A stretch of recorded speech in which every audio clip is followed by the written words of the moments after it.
All right, over here in this corner we have the sander still in place, which is fed through some couple of interesting, very old-fashioned pipe fittings. This one is cracked. You would never see anything like this again, but I think because this runs on very low pressure, we'll just braze that up and use it again. And there's the sand trap, full of some kind of ancient Sanford sand, I guess. So this is where the sand would be poured in. There's a little bar right here. The air comes in from this end, blows the sand up, which is falling in over the dam and down to the other side and falls on the track.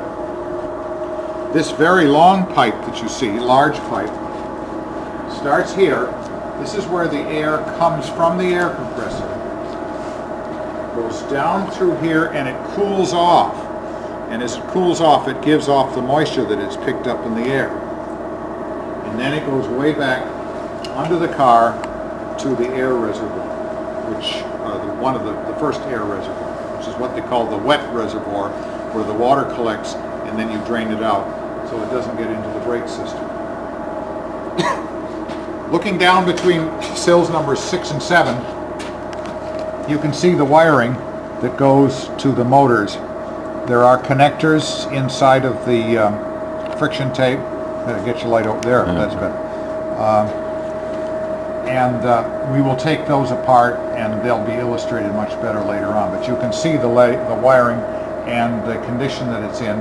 We're going to repair it with a similar type of wire, what they call type RHW, which is rubber covered with cotton braid on the outside. A little bit hard to get, but we still were able to get the right stuff. Now, Okay. All right, what I have in my hand is the socket for the portable headlight, the plug. The wire was fastened on here. You can just see a little remainder. And then this is a socket which the mud wasps have filled in very nicely for us, which we'll clear out. It's made of porcelain.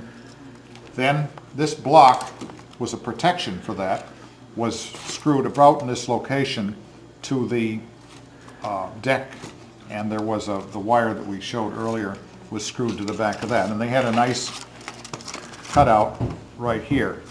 This is undoubtedly not original, but I'm sure it was replaced. And it was rather interesting.